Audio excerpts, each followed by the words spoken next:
Les degrés du tawhid. L'auteur indique que le tawhid comporte 3 aspects. Le premier aspect, c'est le tawhid des gens du commun, qui est fondé sur les preuves et les témoignages, al-shawahid. Le deuxième aspect, c'est le tawhid de l'élite, qui est fondé sur les réalités, al-haqa'iq. Le troisième aspect, le tawhid de l'élite, qui est fondé sur l'éternité de Dieu. On dira, nul doute que les adeptes du tawhid diffèrent dans le tawhid sur les plans de la science, de la connaissance et de l'état. Ainsi, les hommes les plus parfaits en matière de tawhid, ce sont les prophètes, que Dieu leur accorde la grâce et la paix. Parmi eux, les messagers sont les plus parfaits, et ceux d'entre ces derniers qui sont dotés d'une grande détermination sont les plus parfaits en ce domaine. Ce sont Noé, Abraham, Moïse et Mohammed, que Dieu leur accorde à tous la grâce et la paix. D'ailleurs, les amis de Dieu, Abraham et Mohammed, sur eux la grâce et la paix, sont les plus parfaits en matière de tawhid. Donc il n'y a pas de tawhid plus parfait que celui assumé par les messagers de Dieu, qui ont appelé, combattu pour lui. Voilà pourquoi Dieu, qu'il soit glorifié, a ordonné à son prophète, alayhi salatu wassalam, de se conformer à leur attitude. En effet, il a dit, après avoir relaté l'histoire d'Abraham et sa controverse avec son père et son peuple sur la fausseté du polythéisme et la validité du tawhid, en référence ce verset, « Voilà ceux que Dieu a dirigés. Dirige-toi d'après leur direction. » C'est dire qu'il n'y a pas de tawhid plus parfait que celui des messagers au sujet desquels Dieu, qu'il soit exalté, a ordonné au prophète alayhi salatu wassalam, de conformer son attitude. Comme ils ont assumé la réalité du tawhid sur les plans du savoir et de la pratique de l'appel et de la lutte, Dieu a fait d'eux des guides pour les créatures. Il a dit à leur chef de file, son ami Abraham, en référence à ce verset, « Je vais faire de toi un guide pour les hommes. » Abraham dit, « Et pour ma descendance ?» Le Seigneur dit, « Mon alliance ne concerne pas les injustes. » C'est-à-dire, mon engagement d'accorder la direction pour guider les hommes ne sera jamais favorable à un polythéiste. Voilà pourquoi Dieu a recommandé à son prophète Mohammed, alayhi salatu wassalam, de suivre la religion d'Abraham telle est donc le tawhid de l'élite. Celui qui s'en détourne est le pire des insensés, car Dieu, qu'il soit exalté, a dit « Qui donc éprouve de l'aversion pour la religion d'Abraham, sinon celui qui est insensé ? Nous avons en vérité choisi Abraham en ce monde, et dans l'autre, et il sera au nombre des justes. » Son Seigneur lui dit « Soumets-toi. » Il répondit « Je me soumets au Seigneur des mondes. » Ainsi, Dieu, qu'il soit exalté, a réparti les créatures en 2 groupes, les insensés et les guidés.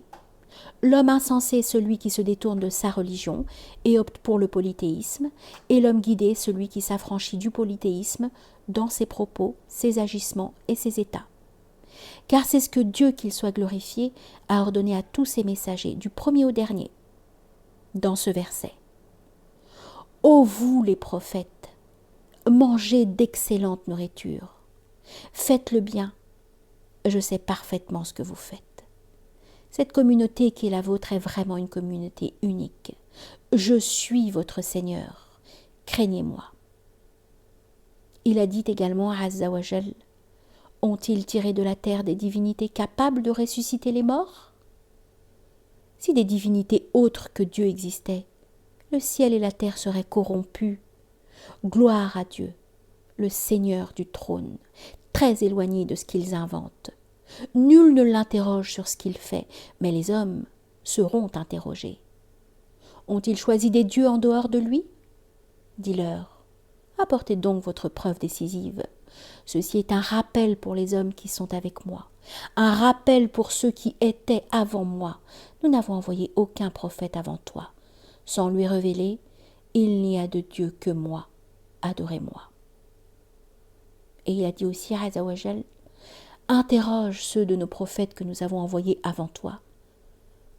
Avons-nous établi à côté du miséricordieux une divinité qu'ils devraient adorer ?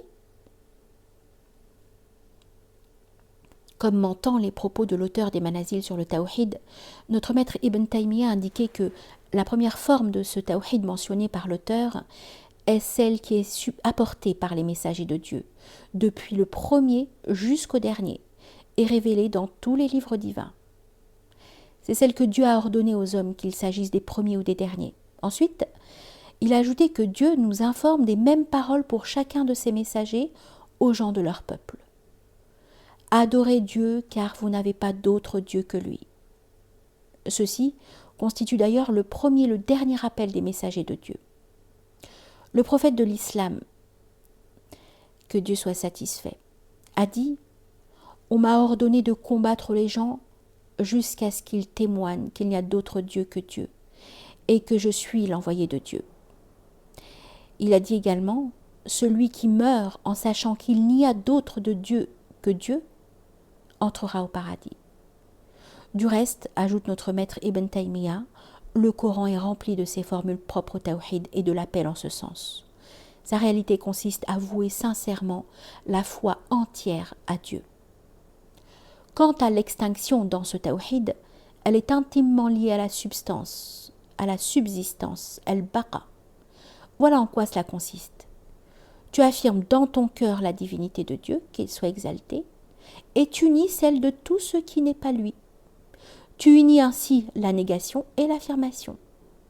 La réalité de cette attitude, c'est que tu t'éteins dans l'adoration de Dieu par rapport à l'adoration d'autrui, dans son amour par rapport à l'amour d'autrui, dans sa crainte par rapport à la crainte d'autrui, dans son obéissance par rapport à l'obéissance à autrui, et ainsi de suite.